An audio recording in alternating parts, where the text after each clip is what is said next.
오늘 함께 나누실 하나님 말씀 디모데후서 3장 16절 17절인데 먼저 우리 올해 주제인 고린도후서 3장 3절 말씀부터 우리 함께 읽도록 하겠습니다. 시작. 너희는 우리로 말미암아 나타난 그리스도의 편지니 이는 먹으로 쓴 것이 아니요 오직 살아계신 하나님의 영으로 쓴 것이며 또 돌판에 쓴 것이 아니요 오직 육의 마음판에 쓴 것이니. 디모데후서 말씀 읽습니다. 시작. 모든 성경은 하나님의 감동으로 된 것으로 교훈과 책망과 바르게 함과 의로 교육하기에 유익하니 이는 하나님의 사람으로 온전하게 하며 모든 선한 일을 행할 능력을 갖추게 하려 함이라. 아멘. 오늘 우리에게 주시는 하나님의 말씀입니다. 지난달 12월 작년이네요. 얼마 안 지났는데 작년 12월 16일에 무려 13년 만에 제임스 카메론 감독의 아바타2 물의 길이 개봉했습니다. 혹시 보신 분 계신가요? 보신 분 계세요? 역시 우리 성도님들은 다 성경만 보는 게 아니었군요. 네, 보신 분 계시네.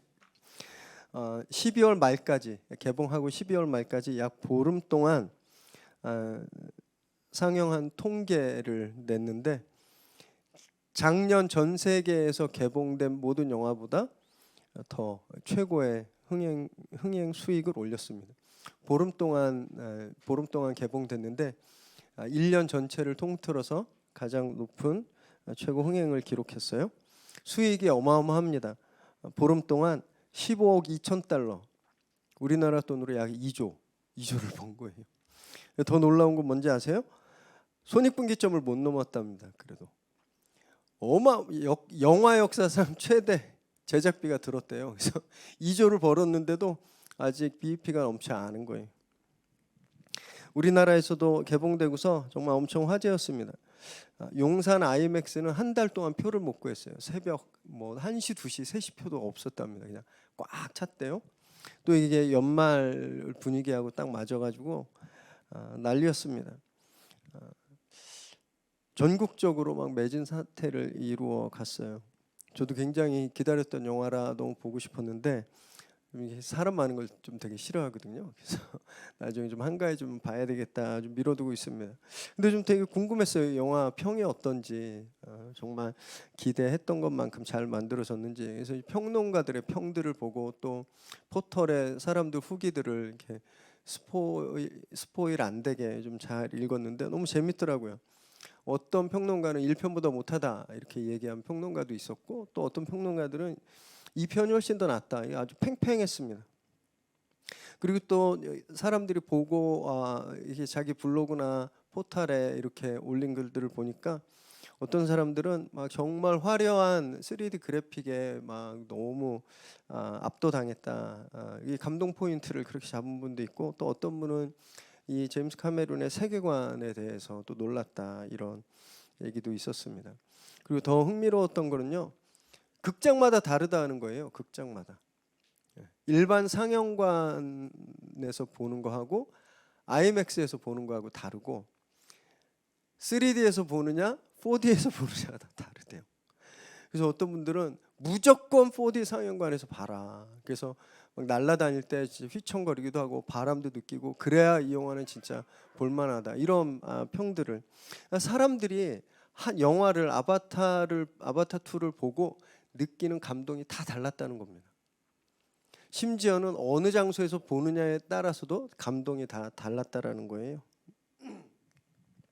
이게 감동입니다. 감동. 같은 걸 봐도 그걸 보는 사람들, 경험하는 사람에 따라 각자 다 터칭 포인트가 다 다르고 느끼는 것이 다 다르고 감동받는 것이 다 다르다라는 거죠. 영화만 그렇습니까? 편지도 그렇습니다. 편지를 누가 읽느냐, 어디에서 읽느냐에 따라 감동도 다르죠. 저희 둘째가 지금 군대 입대해서 훈련받고 있잖아요. 그래서 요즘 이문 편지 인터넷으로 씁니다. 그래서 가족이나 친구들이 인터넷으로 치면 그 다음 날 아침 인쇄해서 검열을 해서 저녁에 갖다 줘요. 하루 늦게 배달되는 거죠. 제가 막 사랑하는 아들 뭐 건강해 막 이러고 뭐 날씨가 추운데 잘 지내라, 아빠도 기도하고 있고 우리 성도님들도 기도하고 있다, 막 이런 편지를 딱 써서 보냈는데 이제 일주일에 한 번씩 전화가 오거든요. 너무 좋다고 편지 더 써달라고.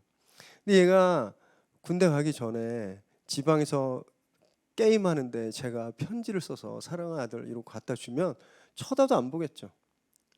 어느 장소에서 읽느냐, 감동이 다른 겁니다.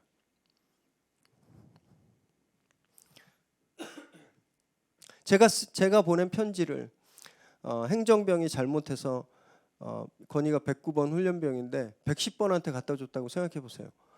그 친구가 읽고 감동이 있었겠습니까? 이 아저씨 누구지? 이러지 않을 거예요.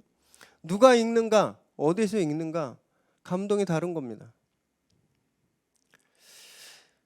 저희가 올해 예수님이 세상에 보내는 사랑의 편지, 러브레터, 그리스도의 편지가 되기로 약속했거든요. 그래서 우리가 편지가 돼서 세상에 전해질 때 사람들도 우리를 보며 느끼는 감동이 제각각 다를 거라는 겁니다. 어떤 사람들은 감동을 느낄 수 있겠죠. 그래서 호평을 하기도 하지만 또 어떤 사람들은 불편함을 느낄 수도 있는 겁니다. 그래서 비평을 할 수도 있거든요. 이것에 너무 사람들의 평론에, 사람들의 평가에 너무 민감할 필요는 없겠다 싶습니다. 예수님만 해도 그러셨잖아요. 이 땅에 정말 완전하고 영원한 편지로 오신 주님이셨지만 사람들의 거절을 당하셨거든요. 그래서 마음을 좀 느긋하게 드시고 우리에 대한 반응, 우리에 대한 어떤 평가들이 다 다를 수 있다라는 것을 좀 미리 생각해 두시면 좋을 것 같습니다. 지난 시간 우리 러브레터 시리즈를 시작하면서 편지, 우리가 전해받은 편지, 또 우리가 되어야 할, 써나가야 할 편지는 대대로 내려져 온 편지다라는 것을 함께 살펴보았습니다. 한 사람한테만 또는 한 세대에게만 딱 전달되고 그냥 그 사람이 그 세대만 읽고 폐기되는 것이 아니라 계속 그 다음 때로 또 그 다음 때로 전수되고 전승된다라는 거예요. 계속 내려오는 편지라는 겁니다. 자, 그럼 이제 생각해 보셔야 돼요. 그 편지를 읽는 독자들의 감동이 다 똑같을까요? 대대로 내려오는 편지잖아요. 그 편지가 주는 감동이 동일할까요? 예를 한번 들어보겠는데요. 레위기 말씀에 보면 레위기 21장 16절에서 21절에 좀 길게 보면 자막이 나갈 텐데 제사법을 주시면서 제사에 참여할 수 없는 사람들의 그 어떤 그런 종류가 쭉 나옵니다. 흠이 있는 사람은 제사에 참여할 수 없어요. 흠이란 뭐냐면 몸이 정상적이지 않은, 부상을 입었거나 몸에 장애가 있는 사람들은 제사에 참여할 수 없었습니다. 시각장애인 또는 소아마비에 걸린 분, 성장장애, 키가 자라지 않는 분, 또는 코가 삐뚤어지거나 손가락, 발가락이 하나씩 더 있는 사람들, 등이 굽은 사람 또는 성기능 장애가 있는 사람들, 이런 사람들을 구체적으로 다 명시하면서 제사에 참여할 수 없다라고 말했습니다. 이 레위기 시대에는, 이 레위기 시대, 구약 시대에는 이 제사에 이런 분들은 들어오면 안 됐어요. 들어오면 죽임 당했습니다. 돌로 쳐서 쫓아내고 돌로 쳐서 죽였거든요. 자, 그러면 이 성경을 받는 우리가 이 말씀을 딱 받고 교회에서 안내위원들이 엘리베이터에서 들어오는 거 보고 코가 삐뚤어졌네, 예배 못 들어오십니다, 내보내고, 다리를 이렇게 다쳐서 저시는 분들 교회 못 오십니다, 예배 못 오십니다라고 보내고, 장애가 있는 분들 교회 못 오게 하고, 예배 못 드리게 하면 어떻게 될까요? 사회적으로도 문제되지만 이거 굉장히 큰일인 거죠. 절대 그래서는 안 되는 거죠. 그럼 이제 질문해봐야 돼요. 왜 그때는 맞고, 왜 레위기 시대는 맞고 지금은 틀리는가? 똑같은 성경 본문인데 왜 그때는 그렇게 하는 것이 맞고 왜 지금 그렇게 하는 것이 틀린가? 왜냐하면요, 감동이 다르기 때문에 그렇습니다. 감동이. 그 당시 사람들은 이런 생각들이 정상이라고 생각했던 사람들이에요. 장애인들은 사회에서 차별당하고 여성과 어린이들 또 이방인들 뜨내기들은 차별당하고 혐오당하는 게 당연하다고 생각했던 사람들이 하나님의 말씀을 받고 그 감동으로 표현한 겁니다. 그래서 그런 사람들은 제사도 오면 안 된다고 고백한 거예요. 근데 지금은 어떤가요? 지금 오히려 많이 아직 모자르지만 지금 오히려 더 적극적이죠. 그런 분들을 케어해야 되고 보호해야 되고 섬겨야 되고 약자를 더 배려해야 된다라는 이런 것이 옳다라고 생각하는 우리는 이 말씀 받을 때 다른 감동으로 반응하게 되는 거죠. 다리가 저는 분이 오시면 얼른 나가서 부축해서 교회 앞으로 맞아드리고, 그 시각장애가 있어서 그 어려운 분들은 더 나가서 섬기잖아요. 받은 감동이 다르기 때문입니다. 그래서 같은 성경인데 시대마다 성경 해석이 다 달랐던 겁니다. 시대마다 그 성경 해석에 근거한 믿음 생활이 다 달랐던 거예요.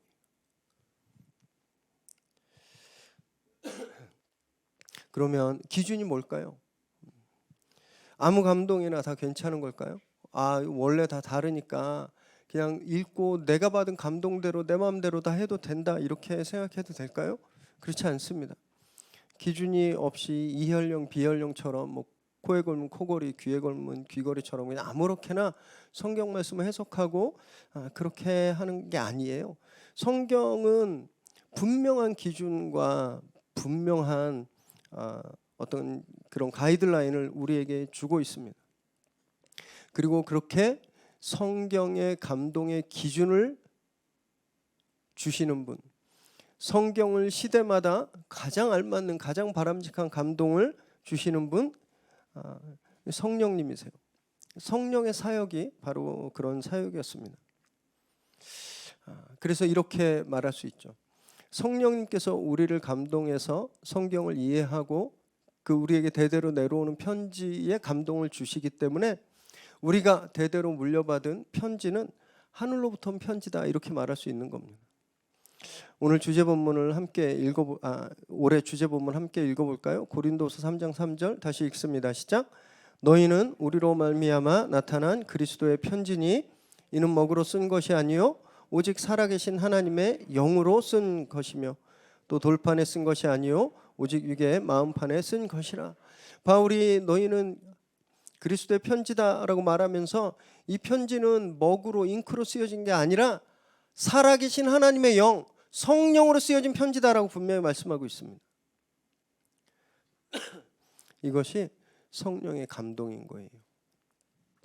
예수님의 러브레터 두 번째 시간인 오늘 저희들이 이것에 대해서 조금 더 깊이 있게 나눠볼 텐데요. 말씀을 나누실 때 우리가 세상에 전해야 될 편지는 사람이 쓴 것도 아니고 그 누구도 아니고 성령께서 주신 편지라는 것을 다시 한번 깨닫고 성령의 인도하심에 따라 올 한해 편지를 써가기로 이렇게 결단하는 저와 여러분 되시기 바랍니다. 16절 말씀, 디모데후서 3장 16절 말씀 읽습니다. 시작. 모든 성경은 하나님의 감동으로 된 것으로 교훈과 책망과 바르게 함과 의로 교육하기에 유익하니. 누가 저에게 성경에서 중요한 성경 구절 두 개만 딱 뽑아라, 그러면 저는 3장 16절 두 개를 딱 뽑습니다. 하나는 요한복음 3장 16절, 그리고 다른 하나는 디모데후서 3장 16절입니다. 이 구절은 성경에서 가장 중요한 구절 중에 하나예요. 왜냐하면 이 구절 디모데후서 3장 16절을 바르게 이해하지 못하면 성경 전체를 올바로 이해할 수 없기 때문에 그렇습니다. 우리는 성경을 늘 바르게 이해해야 돼요. 왜냐하면 이 성경이 우리가 세상에 전달해야 되는 편지의 핵심 내용이기 때문입니다. 본문이에요. 우리가 그리스도의 편지가 되어서 사람들에게, 세상 사람들에게 주님의 마음을, 주님의 말씀을 전해야 되잖아요. 그 전해야 되는 내용, 그 내용의 핵심이 성경이기 때문에 우리는 성경을 바르게 이해해야 됩니다. 성경을 바르게 이해하기 위해서는 바로 이 구절을 우리가 올바르게 이해해야 되는 거예요. 바울은 성경에 대해서 말하면서 하나님의 감동으로 된 것이다 라고 말하고 있습니다. 하나님의 감동, 여기에 동그라미 치시기 바랍니다. 하나님께서 불러주셨다라고 쓰지 않았습니다. 하나님이 직접 적어서 주셨다라고 하지 않으셨어요. 하나님이 감동을 주셨다고 하셨죠. 성경을 기록한 저자들이 있을 거 아닙니까? 성경을 하나님 말씀을 기록한 저자들, 우리가 믿고 있는 모세나 선지자들, 이분들이 자기 생각대로 쓴 게 아니라 하나님이 어떤 감동을 주셨어요. 그래서 그 감동을 받아 쓴 겁니다. 하나님께서 자 모세 받아 적어 1장 1절 뭐 2장 2절 이렇게 주신 것이 아니라 하나님이 모세에게 어떤 감동을 주셨어요. 모세가 그 감동을 받고 자기 언어로 쓴 겁니다. 자, 감동이란 말, 우리 아까 설교 시작하면서 제가 영화를 또 봐도 사람에 따라 감동 포인트가 다 다르고 어디에서 받느냐에 따라 감동 포인트가 다 다르다라고 말씀드렸죠.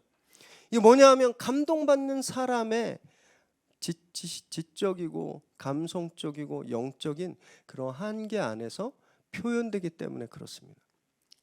예를 들면 이런 거예요. 제가 기도하다가 성령님께서 저에게 어떤 특별한 감동을 딱 주셨어요. 제가 그 감동을 어느 나라 말로 이야기할까요? 한국말로 이야기하지 않겠습니까? 성령님이 감동을 딱 주셨는데 제가 이힐리베티 이렇게 독일말로 하진 않을 거 아니에요. 왜냐하면 저는 독일어를 모르니까, 요거 빼놓고는. 성령이 감동을 주셨는데 갑자기 제가 러시아어로 말할 수는 없는 겁니다.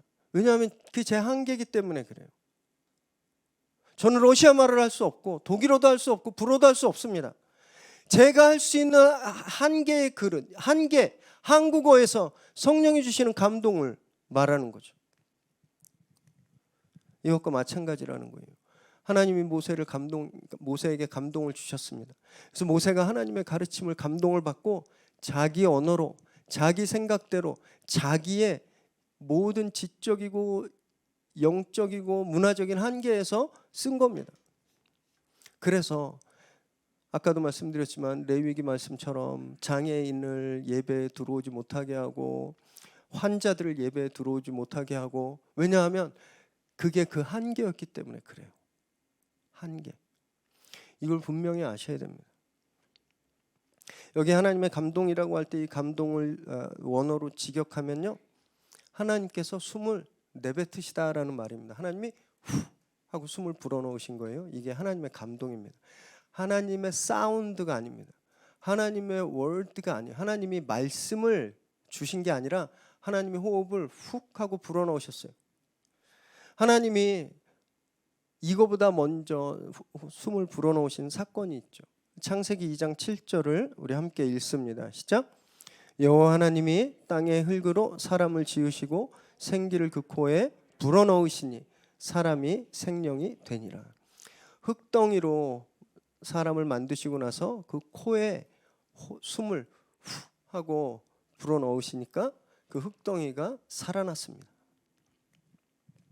그 호흡, 흙을 사람이 살아나게 하는, 죽어 있는 것을 살리는 그 생기, 그 호흡을 하나님께서 성경을 기록하는 자들에게 불어넣어 주신 거예요.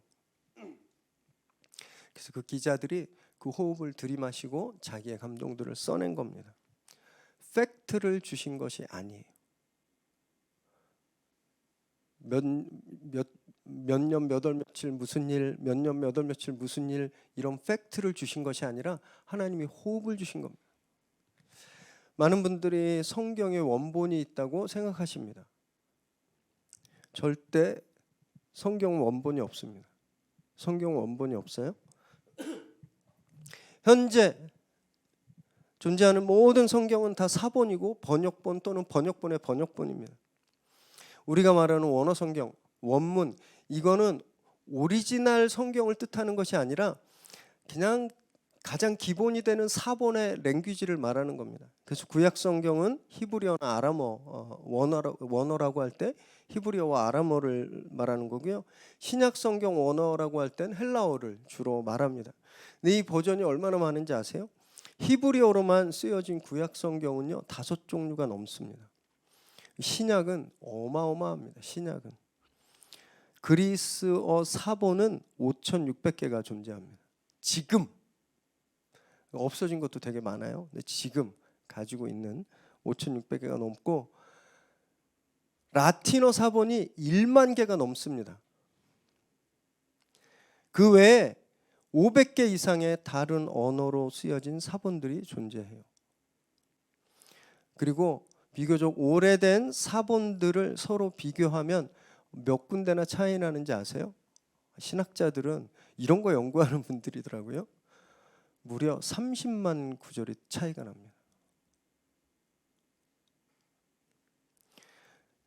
이런 사본들을 각 나라 언어로 번역했어요. 그래서 지금까지 번역된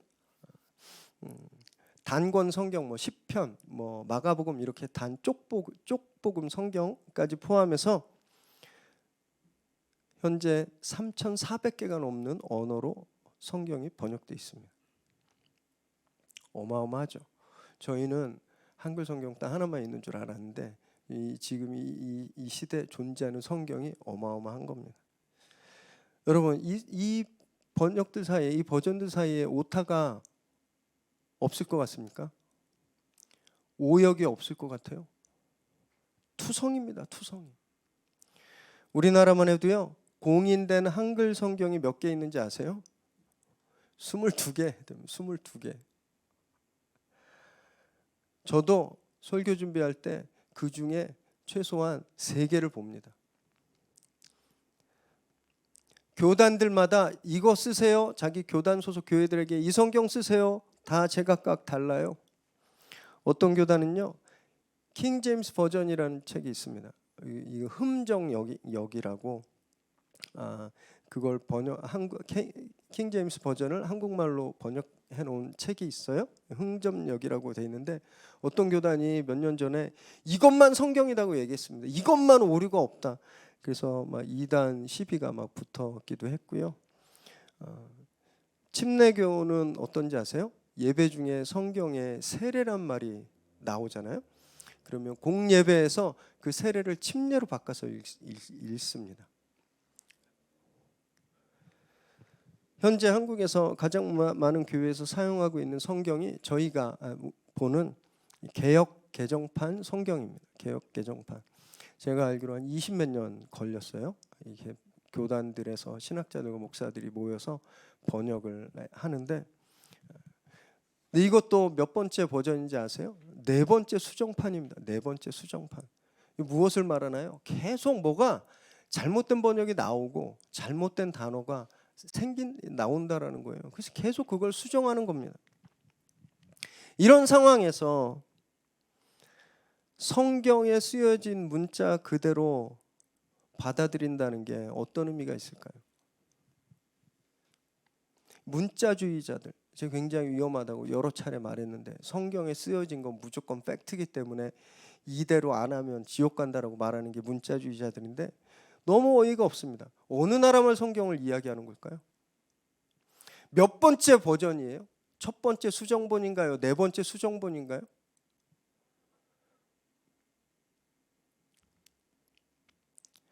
다른 수많은 수천 개 존재하는 다른 버전 성경들은 그럼 다 가짜인가요? 그거로 예배하는 교회는 교회가 아닌가요?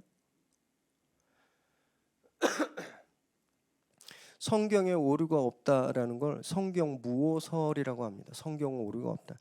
이거는 성경에 쓰여진 문자 그대로 다 팩트다란 말이 전혀 아닙니다. 절대 아니에요.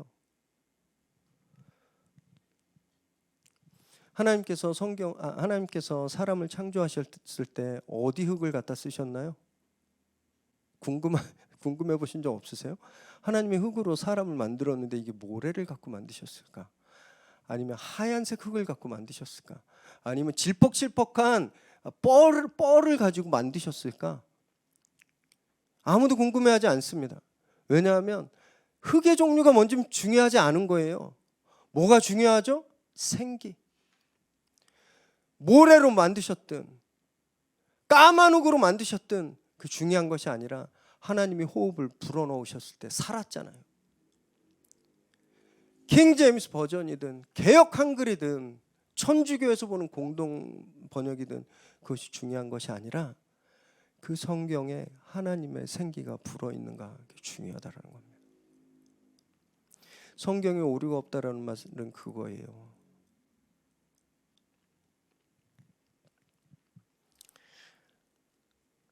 그래서 수많은 번역본들이 아까도 말씀드렸지만 30만 개 이상 서로 충돌하고 차이가 나고 오류가 많아도, 그럼에도 성경이 여전히 사람의 운명을 바꾸고 세계를 바꾸는 힘이 거기에서 나오는 겁니다.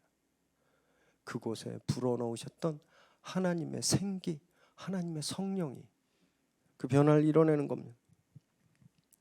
자, 하나님의 말씀인 성경이 그렇게 쓰여졌습니다. 자물쇠가 있으면 열쇠도 있어야 되잖아요. 암호는 해독문이 있어야 됩니다. 하나님이 성경을 당신의 감동으로 쓰셨으면 성경을 읽고 해석하는 것도 뭘로 해석해야 됩니까? 하나님의 감동이죠. 성령으로 해석해야 되는 거예요. 히브리어나 헬라어처럼 원어를 읽고 연구하면 보다 좀 내용을 이해하는 데 도움은 되겠지만, 성령의 감동 없이, 성령의 호흡 없이 보면 그 이상 찾을 수 없는 겁니다. 글자가 살아나는 게 아니에요. 우리가 그 성경을 읽을 때 성령께서 우리에게 생기를 불어넣어 주셔서 그 성경에 들어있는 생기를 경험해야 그때 말씀이 살아나는 겁니다. 그게 진짜 성경 묵상의 목적인 거예요. 그럴 때 우리가 성경을 읽을 때마다 하늘로부터 오는 감동을 경험하게 되는 거죠. 이 말씀이 나에게 주시는 말씀이구나. 오늘 하나님이 이 말씀을 나에게 주셨구나. 우리 매년 연말에 말씀 카드 뽑잖아요. 어떤 분은 딱 뽑고 이거 너무 길어요. 다시 너무 길어요. 누구라고 말씀 안 드리겠습니다. 한 3번 너무 길다고 뽑다가 결국 제일 긴 거 뽑아서 그냥 가져가신 분이 있는데,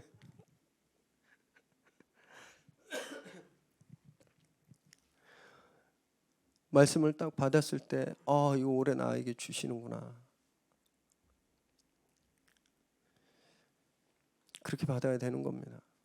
그리고 성령님께 이 말씀대로 살 수 있는 힘을 달라고 기도하고 그 말씀을 지키며 살 때 그 말씀이, 그 인쇄되어 있는 그 활자, 그 문자들이 우리 삶 속에서 살아나게 되는 거죠.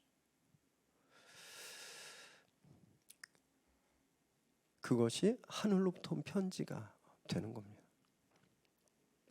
여러분, 그러면 하나님은 어떤 목적으로 우리에게 그런 감동을 주시는 걸까요? 어떤 목적으로 성경 기자들에게 감동을 줘서 성경을 쓰게 하시고 받는 성경을 읽는 우리들에게 감동을 주셔서 그 성경을 이해할 수 있게 하시나요? 여기 보니까 16절에 그 목적이 나오는데, 우리 쉬운 성경으로, 다른 버전인 쉬운 성경으로 디모데후서 3장 16절을 우리 함께 읽습니다. 시작. 모든 성경은 하나님께서 감동을 주셔서 기록되었기 때문에 진리를 가르쳐주며 삶 가운데 무엇이 잘못되었는지 알게 해줍니다. 또한 그 잘못을 바르게 잡아주고 의롭게 사는 법을 가르쳐줍니다. 하나님께서 성경 기자들에게 감동을 주셔서 성경을 기록하게 하시고 그것을 읽는 우리에게 성령의 감동을 주셔서 그 뜻을 제대로 이해하고 하나님이 원하시는 뜻을 알게 하시는 그 목적이 있는데, 진리를 가르쳐주기 위해서라는 거예요. 뭐가 잘못됐는지 알게 해주기 위해서, 그리고 그 잘못을 바르게 하고 고쳐서 의롭게 사는 법을 가르치시기 위해서 그러셨다라고 말하는 겁니다. 진리는 예수님입니다. 진리는 예수님 안에 나타난 하나님의 사랑이죠. 당신의 아들까지 우리를 위해서 내어 주시는 그 사랑입니다. 끝까지 용서해 주시는 사랑이에요. 우리를 절대 포기하지 않으시는 사랑, 그것이 진리입니다. 이걸 우리에게 가르쳐 주신다는 거예요. 우리가 성령의 감동으로, 성령의 도우심으로 성경을 읽을 때 우리가 발견하는 것이 그 안에 흐르는 그런 영원하고 끝없는 하나님의 사랑이라는 겁니다. 그걸 우리에게 가르쳐 주시기 위해서 성령이 우리에게 감동을 주신다라는 거예요. 그러면 내가 잘못했구나 하는 걸 알게 되는 거죠. 그걸 바로잡아서 예수님이 원하시는 삶을 사는 것, 의롭게 사는 것, 하나님이 우리에게 주신 그 사랑에 합당한 그 사랑을 닮으려고 살아가는 것, 이것이 의롭게 사는 것입니다. 성경에서 의롭다는 것은 법적으로 죄가 없는 상태가 아니라 윤리 도덕적으로 다른 사람보다 조금 더 이렇게 뛰어나고 착한 삶을 사는 차원이 아닙니다. 성경에서 의롭다라는 것은 하나님의 뜻에 합당하다라는 뜻을 가지고 있거든요. 성경이 우리에게 그것을 알게 해준다는 거예요. 성령이 우리에게 감동을 주시는 이유는 말씀을 통해서 그걸 우리가 알게 하기 위함이라는 겁니다. 그래서 이것이 동일한 겁니다. 어떤 시대 누가 성경을 읽던 어떤 지역에서 무슨 버전으로 성경을 묵상하든지 간에 성령이 감동하셔서 이것을 알게 해 주신다라는 거죠. 여러분, 그래서 초대교회가 탄생한 겁니다. 하나님의 사랑은 유대인들만, 할례받은 사람만 있고 그 사람들만 하나님의 사랑을 소유할 수 있다라고 생각했는데 성령께서 감동을 주시니까 그게 아닌 걸 안 거예요. 하나님의 사랑은 모든 인류에게, 누구에게나 다. 그래서 기독교가 탄생하게 된 거죠. 그러다가 또 1000년 이상을 지나오니까 굳어졌습니다. 하나님의 사랑은 캐톨릭 교회 안에만 있다. 하나님의 사랑은 페이퍼시, 교황권과 같다. 교황이 모든 걸 가지고 있다. 그렇게 굳어져 버렸을 때 성령이 감동 주셔서 종교개혁이 일어난 겁니다. 성령이 종교개혁자들에게 감동을 주시니까 성경 말씀이 살아난 거예요. 그게 아니다라고 해서 종교개혁이 일어나서 프로테스탄트가, 개신교가 나온 거 아니에요?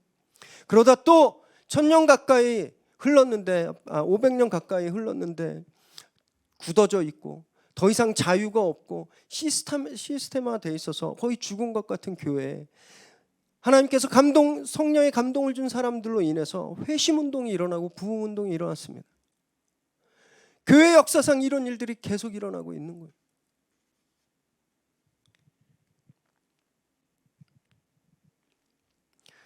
저는 저와 여러분을 통해서 이 시대에 그런 개혁운동이, 그런 부흥운동이 다시 한번 일어나게 되기를 정말 간절히 원합니다. 숫자는 상관없습니다. 우리의 힘, 우리가 가진 거 아무 상관없습니다. 우리가 성령에 충만한 사람이 되어서 성령께서 주시는 감동으로, 성령의 감동으로 쓰여진 말씀을 바르게 이해하고 그 말씀대로 살려고 몸부림칠 때 여러분, 그때 스파크가 일어나는 거예요. 그때 역사가 시작되는 겁니다. 올 한 해 더욱더 말씀 붙들고 씨름하는 저와 여러분 되시기 바랍니다. 날마다 성령님께 하늘의 호흡을 구하시기 바라요. 그래서 더 단단하게 말씀 위에 서서 정말 저와 여러분이 생명이 가득한 편지가 되어서 이웃들에게 생명을 전하고 또 이 시대에 굳어있는 모든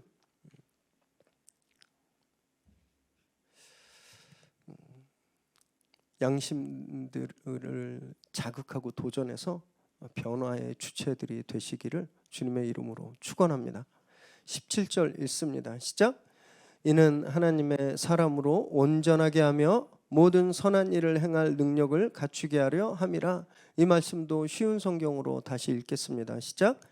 말씀을 통해 하나님을 바르게 섬기는 자로 준비하게 되고 모든 좋은 일을 할 수 있는 사람으로 자라게 됩니다. 그렇게 하나님의 감동으로 쓰여진 책을 하나님의 감동으로 우리가 읽으면 우리가 진리를 알게 되고 무엇이 잘못된 것인지 알게 되고 그 잘못을 거절하고 하나님 앞에서 의로운 사람으로 자라나면 하나님을 바르게 섬기는 자, 예배하는 자가 되는 거예요. 그것이 우리의 예배라는 겁니다. 예배하는 자가 되고 또 더 나아가서 모든 좋은 일을 할 수 있는, 선한 일을 할 수 있는 사람으로 우리가 자라게 된다라는 겁니다. 이것이 하나님께서 성령의 감동으로 성경을 주신 목적이라는 거예요. 저는 우리 성도님들을 보면 정말 이 말씀이 맞다라고 생각합니다. 우리가 그랬잖아요. 옛날에는요, 내가 무엇을 예배했냐면 내 꿈과 내 욕심을 예배했습니다. 온통 그것만 바랬어요. 내 성공을 위해서, 내 편안함만, 나한테 좋고 나한테 이득되는 일만 했습니다. 그런데 우리가 교회로 모여서 말씀을 묵상하고 함께 예배하고 예수님을 닮아가면서 어느 틈엔가 우리의 생각이 바뀌게 되었죠. 우리의 언어가 바뀌고 우리의 품성이 바뀌는 겁니다. 옛날에는 사람들 만나면 음담패설하고 남 흉보고 과장님 부장님 욕하고 뒷담화하고 거짓말 했었는데 어느 순간에 너무 불편해지는 거예요. 뭐가 잘못되는지 아니까 그러지 않으려고 노력하고 우리 입에서 부정적인 말들이 떠나고 우리 입에서 칭찬과 회복의 언어와 살리는 언어들이 나오기 시작하는 겁니다. 옛날에는 내가 손해보는 짓은 절대 안 했는데 말씀 가운데 성령께서 감동을 주시니까 이제는 내가 불편하고 내가 손해볼 줄 알지만 그것을 하게 되는 자신을 발견하게 되는 겁니다. 우리 삶이 바뀌어가는 거죠. 옛날에는 교회에서만 일주일에 1시간 반 잠깐 앉아있다 가면 예배가 끝나는 줄 알았는데 성령이 감동 주시니까 예배는 주일날 교회에서 끝나는 것이 아니라 교회 문 열고 밖에 나갈 때 시작되는구나라는 걸 알게 되니까 집에서도 말씀과 기도를 지키려고 노력하고 회사에 가서도 하나님이 거기 있는 것처럼 코람되어의 삶을 살다 보니까 우리 삶이 변하게 되는 거예요. 저는 인격적인 변화를 경험하고 있는 겁니다. 우리 성도님들이 그런 변화의 과정에 있는 거예요. 여러분, 이것이 편지가 되어가는 과정인 겁니다. 우리가 사람들에게 무엇을 주어야 되잖아요. 컨텐츠가 있어야 되잖아요. 그 컨텐츠는 예수천당 불신지옥 이런 의미 없는 혐오감 느끼는 구호가 아닙니다. 세상에 전달되어야 되는 컨텐츠는요, 바로 이런 거예요. 참된 예배자의 삶, 말씀으로 변화된 선한 모습들, 이것이 담겨야 그리스도의 편지라는 겁니다. 그리고 이것이 어떻게 담긴다고요? 우리가 노력하고 내가 계획표 짜서 담기는 것이 아닙니다. 하나님께서 나에게 호흡을 불어넣어 주실 때, 성령께서 우리를 감동시켜 주실 때, 그때 시작되는 변화죠. 그래서 그리스도의 편지가 된다라는 것은요, 하늘로부터 오는 편지를 우리가 소유한다라는 것과 같은 말인 겁니다. 사랑하는 성도 여러분, 올해 저와 여러분이 바로 그런 편지가 되기를 정말 간절히 바랍니다. 우리 이웃들이 교회뿐만이 아니라 집에서, 동네에서, 회사에서 정말 참된 예배자로 사는 우리를 읽으면서 모든 선한 일을 최대한 노력해서 감당하려고 하는 우리를 읽으면서 그들이 하늘로부터 오는 감동을 다 경험하게 되기를 정말 바랍니다. 그렇게 선한 영향력 가득한 편지를 살아내는 저와 여러분 되시기를 주님의 이름으로 축원합니다.